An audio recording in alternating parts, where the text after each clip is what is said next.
एक सेठ अपने नगर का सबसे धनी और धार्मिक प्रवृत्ति वाला व्यक्ति था।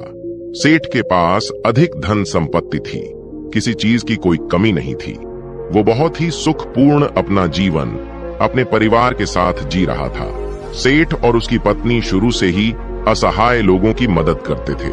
उन्हें एक समय का भोजन कराया करते थे, जिसके कारण उन्हें बहुत ही ज्यादा सुख की अनुभूति होती थी। वही वो दोनों साधु महात्माओं को बहुत मानते थे। उन पर उनका बड़ा विश्वास था। उनके नगर में जब भी कोई साधु महात्मा आते, वो उनसे मिलने, उनके उपदेशों को सुनने जरूर जाया करते थे और उन्हें स्वयं के घर ले आकर उनका आदर सत्कार भी किया करते थे। यदि सेठ के घर के पास से कोई भिक्षु जाता तो वो उसे भी अपने घर आने का आग्रह करते। इसी तरह बार बार एक सन्यासी उनके घर पर भिक्षाटन करने आ जाता है और अपनी भिक्षा पात्र आगे करके भिक्षा मांगता है। सेठ सन्यासी को देख उसे अपने घर आने के लिए आग्रह करते हैं। सन्यासी भीतर जाता है। सेठ और उसकी पत्नी उनकी आओ भगत में लग जाते हैं। वो दोनों तुरंत उसके बैठने के लिए एक तख्त पर चादर बिछा देते हैं और सन्यासी के हाथ पैर धुलवाकर उसे कुछ विश्राम हेतु कहते हैं और स्वयं उसके भोजन की तैयारी में लग जाते हैं। तभी सेठ की पत्नी कुछ सामान लेने के लिए कहती है। सेठ बाहर चला जाता है। यहाँ उसकी पत्नी भोजन बनाने में लग जाती है। कुछ देर बाद जब सेठ की पत्नी आकर सन्यासी को भोजन परोसने लगती है, सन्यासी भोजन ग्रहण करने लगता है। सन्यासी सेठ के घर के शांत वातावरण और उसके घर का स्नेह देखकर उसकी पत्नी से बड़ी ही विनम्रता से पूछता है कि माता, आपके परिवार में कौन कौन है? ये सुन सेठ की पत्नी कहती है, मैं, मेरे पति और मेरे 3 बेटे। ये सुन सन्यासी आगे कहता है कि तुम्हारे पति क्या करते हैं, कितना कमा लेते हैं? ये सुन सेठ की पत्नी कहती है कि हमारे पास धन की कोई कमी नहीं, हमारे पास तो अपार धन संपत्ति है। ये सुन सन्यासी आगे कोई प्रश्न नहीं करता। तभी सेठ घर वापस आ जाता है। वो फिर पत्नी के साथ सन्यासी को भोजन परोसने लगता है। वो सन्यासी के लिए बाहर से कई तरह की मिठाई भी लेकर आता है। भोजन ग्रहण करने के बाद सन्यासी जाने के लिए तैयार हो जाता है। वो सेठ और उसकी पत्नी की स्वयं के इस आदर सत्कार के लिए आभार प्रकट करता है और जाने के लिए वो निकलते हैं। सेठ सन्यासी से कहता है कि वो उसे कुछ दूरी तक छोड़ देगा। दोनों मार्ग के लिए निकल जाते हैं। मार्ग में सेठ सन्यासी से बात करते हुए जा रहा था। तभी सन्यासी सेठ से कहता है कि आपका जो 3 पुत्र है, तीनों ही आपकी देखभाल अच्छे से करते होंगे। ये सुन सेठ कहता है कि नहीं मुनिवर, मेरी केवल एक ही संतान है। ये सुन सन्यासी सोचने लग जाते हैं कि ये कह क्या रहा है। सेठ की पत्नी ने कुछ कहा था, सेठ कुछ और कह रहा है। फिर सन्यासी सेठ से कहता है कि आपके पास तो धन इतना है, आप इतने धनी हैं, सुख से होंगे। सन्यासी जानकर सेठ का उत्तर जानने के लिए ये बात करता है। तभी सेठ उत्तर देता है कि नहीं, मैं कोई धनी नहीं हूँ, मैं तो केवल 20,000 रुपए का ही मालिक हूँ। ये सुन सन्यासी को अब लगता है कि शायद सेठ या फिर उसकी पत्नी कोई एक तो उससे झूठ कह रहा है। फिर सन्यासी सेठ से पूछता है कि आपकी आयु क्या है? सेठ कहता है कि मैं 50 वर्ष का हूँ। यह सुन सन्यासी को लगता है ये तो सेठ एक वृद्ध है, इसकी आयु तो 70 से कम नहीं लगता है। लेकिन ये हर बार गलत उत्तर क्यों दे रहे हैं, झूठ क्यों बोल रहे हैं? यही सोच सन्यासी अब सेठ से कहता है कि आप इतने धार्मिक होकर भी झूठ बोलते हैं, असत्य का सहारा लेते हैं। आपको देखकर ऐसा लगता तो नहीं? ये सुन सेठ हैरानी से कहता है कि क्षमा करें मुनिवर, लेकिन मैंने आपसे क्या झूठ बोला है? मैंने तो आपसे ऐसा कुछ भी नहीं कहा। ये सुन सन्यासी कहता है कि जो कुछ भी मैंने आपसे पूछा वही प्रश्न मैंने आपकी पत्नी से भी किए, लेकिन दोनों के उत्तर अलग है। ये सुन सेठ कहता है कि कैसा प्रश्न मुनिवर? तब सन्यासी कहता है, मैंने आपकी पत्नी से पूछा था कि उनके घर में कौन कौन है, तो उन्होंने कहा कि आप दोनों के अलावा आपके 3 पुत्र हैं, लेकिन आप कहते हैं कि आपकी केवल एक ही संतान है। जब मैंने आपसे धन के बारे में पूछा कि कितना है, तो आपकी पत्नी ने बताया कि आपके पास बहुत धन है, आप इस नगर के सबसे धनी लोगों में से एक है, और आप कहते हैं कि आप बस 20,000 रुपए के ही मालिक है। अभी मैं जब आपकी आयु पूछी तो आप 50 वर्ष बता रहे हैं, जबकि देखने में आप 70 से अधिक के लगते हैं। यानी आपने झूठ कहा। ये सुन सेठ बड़े ही विनम्र स्वर में कहता है कि क्षमा करें मुनिवर, लेकिन झूठ बोलना पाप है।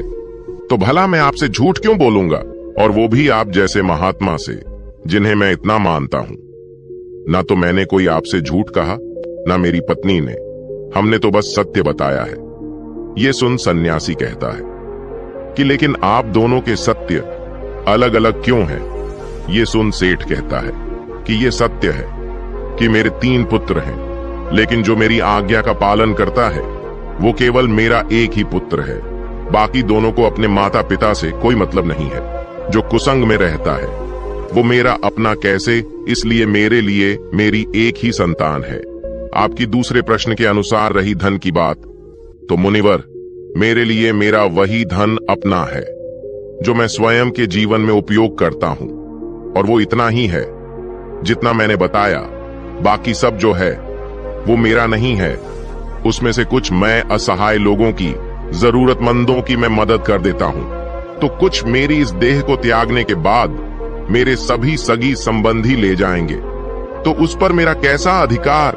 अब बात करें अंतिम प्रश्न की, तो मैं अपने 50 वर्षों की आयु तक महात्माओं की शरण में जाकर शिक्षा लेना, जीवन के सही मूल्य को समझना सीखा है, उनकी सेवा की है, और उस पर ही मैं इस संघ से जुड़ गया हूं।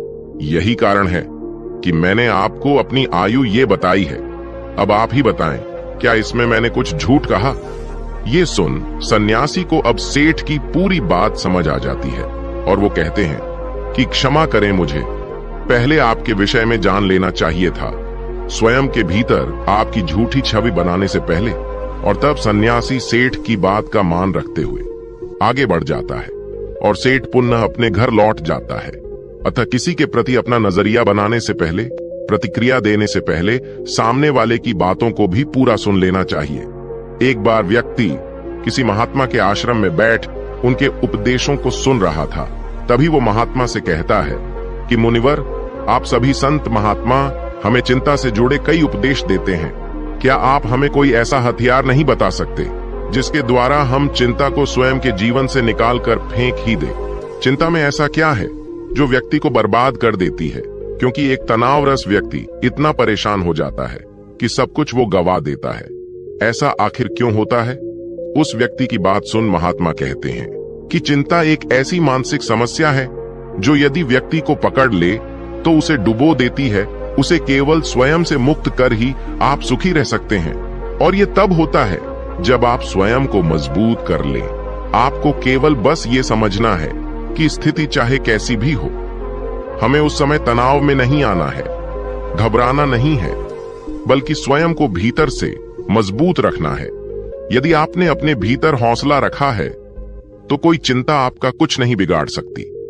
ये सुन व्यक्ति कहता है कि किंतु ऐसा होता है क्यों? क्यों एक छोटी सी चिंता भी हमारे मुख की हंसी को छीन लेती है? ये सुन महात्मा कहते हैं कि आपको एक छोटी सी कहानी सुनाता हूं, ध्यान से एकाग्र होकर सुनना। एक बार पिता ने अपने पुत्र को काफी परेशान और निराश देखा। वो प्रतिदिन उसे यूं देखते, वो उसे देख समझ गए थे कि कोई बात अवश्य है जो उसके पुत्र को भीतर से परेशान किए हुए हैं। पिता ने कई बार पुत्र से ये पूछना चाहा कि वो किस चिंता में है, लेकिन पुत्र हर बार ये दिखाता कि कुछ नहीं हुआ और वो वहां से चला जाता। पुत्र के इस व्यवहार से पिता को ये विश्वास हो गया था कि अवश्य कोई बात है, चिंता है जो उसे भीतर से खाई जा रही है, लेकिन वो बता नहीं रहा है। तब पिता ने एक दिन पुत्र को अपने पास बुलाया और उसे समझाते हुए कहा कि जीवन में हम कितनी भी सफलता क्यों ना पा ले, लेकिन यदि हमारे भीतर चिंता या तनाव ने घर कर लिया तो ये हमारे उन्नति के बीच एक वादा बनकर आ जाती है। चिंता व्यक्ति को आगे बढ़ने नहीं देती, उसके भीतर कई सारी नकारात्मकता को भर देती है। चिंता बहुत ही भयानक होती है, ये सुखी समृद्ध घर को भी तबाह कर देती है। ये सब सून पुत्र कहता है कि आप कहना क्या चाहते हैं? पिताजी मैं समझ नहीं पा रहा हूं। तब पिता पुत्र को लेकर एक जंगल की तरफ चले जाते हैं। और वहां पहुंच पुत्र से कहते हैं कि ये पेड़ जो तुम देख रहे हो ये कई वर्ष पुराना है। ये मेरे पिता के पिता के पिता यानी कि 3 पीढ़ी से भी ज्यादा पुराना पेड़ है और आज भी बाहर से उतना ही मजबूत है जितना पहले था। चाहे कितनी भी आंधी तूफान वर्षा क्यों ना आ जाए, इस वृक्ष को हिला तक नहीं पाई है। यही नहीं, इस पर न जाने आज तक कितने पेड़ भी टूट कर गिर गए हैं। बिजली गिर गई है लेकिन ये पेड़ फिर भी नहीं गिरा, वहीं पर खड़ा है पूरी मजबूती के साथ। ये सब सुन पुत्र पिता से कहता है कि लेकिन ये सब आप मुझसे क्यों कह रहे हैं। तब पिता आगे उससे कहते हैं कि यहां मेरे साथ पीछे की तरफ आओ, कुछ दिखाता हूं। ये सुन पुत्र पिता के साथ उस पेड़ के पीछे जाता है और कहता है कि ये पेड़ के पीछे दिमक देख रहे हो। पुत्र कहता है कि हां। पिता कहते हैं कि इसी दिमक ने भीतर से इसकी छालों को पूरी तरह कुतर दिया है और बाहर की तरफ पूरी तरह ये खराब हो गया है। ये सब सुन पुत्र अब की बार भड़क जाता है और कहता है, लेकिन आप कहना क्या चाहते हैं? मुझे ये सब क्यों बता रहे हैं? भला मैं इन पेड़ों के बारे में जानकर क्या करूंगा? पुत्र को यूं क्रोध में देख पिता कहते हैं कि शांत हो जाओ, तुम्हें सही तरह से बात समझाने के लिए मैं ये सब कह रहा हूं। ये सुन पुत्र कहता है कि लेकिन आप समझाना क्या चाहते हैं और क्यों? तब पिता कहता है कि जिस प्रकार ये पेड़ किसी भी आंधी तूफान बारिश या फिर बिजली के गिरने पर भी नहीं गिरा, लेकिन एक दिमक ने इसे कमजोर कर दिया और इतने वर्षों से खड़े इस पेड़ को आज गिरने के लिए मजबूर कर दिया। उसी प्रकार व्यक्ति के भीतर बैठी चिंता उसके पतन का, तबाही का कारण बन जाती है। आप चाहे कितनी भी मेहनत क्यों ना कर रहे हो, उन्नति क्यों ना कर रहे हो, लेकिन यदि आपके भीतर किसी बात की चिंता है और वो बाहर नहीं जा रहा, तो वो इस दीमक के समान आपको अंदर से कमजोर कर देगी और आपकी उन्नति वहीं रुक जाएगी। एक चिंता आपसे सब कुछ छीन लेगी। इसलिए स्वयं को कभी इतना तनाव में मत लाओ कि आप स्वयं के आगे ही कमजोर पड़ जाओ। पिता की ये सब बात सुन पुत्र कहता है, लेकिन ये सब जानकर कोई थोड़ी करता है, परिस्थिति ऐसी हो जाती है। तब पिता आगे कहते हैं कि परिस्थिति चाहे कैसी भी हो, चिंता करने से, तनाव में आने से क्या वो सही हो जाएगी? नहीं। चिंता करना, परेशान हो जाना किसी भी समस्या का हल बिल्कुल नहीं है। जब आपको कोई मार्ग ना दिखे तो कुछ समय के लिए शांत होकर एक जगह बैठ जाओ, खुद को समय दो और फिर सोचो कि किस तरह इस कठिन समय से निकला जा सकता है। कोई भी समस्या इतनी भी बड़ी नहीं होती कि उसका हल ना हो। हर समस्या अपने साथ हल लेकर आती है। तुम्हारी समस्या का भी होगा, बस जरूरत है तो कठिन समय में स्वयं को साहसी बनाने की। पिता की इस बात को सुन पुत्र को उनकी हर बात का सही अर्थ समझ आ जाता है कि वो उसे कहना क्या चाह रहे हैं। इस कहानी को पूरा करके महात्मा कहते हैं, क्या अब तुम समझे कि एक छोटी सी चिंता भी आपके जीवन को कितना प्रभावित करती है? ये सुन व्यक्ति कहता है कि जी मुनिवर, महात्मा आगे कहते हैं कि चिंता, दुख, तनाव सब हमें कमजोर करते हैं। हमें इन्हें स्वयं के जीवन से पूरी तरह त्याग देना चाहिए और जो ऐसा कर लेते हैं वो स्वयं जीवन में सदैव खुश रहते हैं। जीवन में परिस्थिति चाहे कोई भी हो, समय कभी एक सा नहीं होता, हमेशा बदलता है।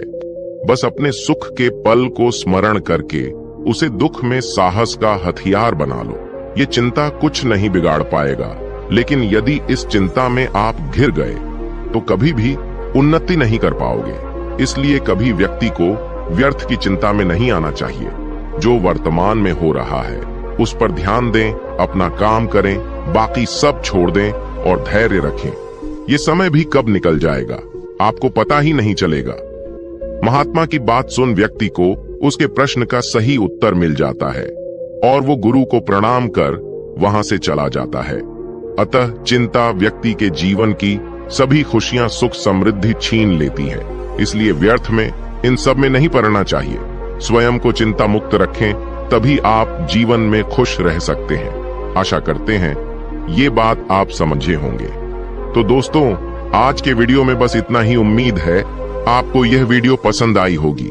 अगर पसंद आई होगी तो वीडियो को एक लाइक करना मत भूलिएगा ओम बुम बुधाय नमः, ओम बुम बुधाय नमः, ओम बुम बुधाय नमः।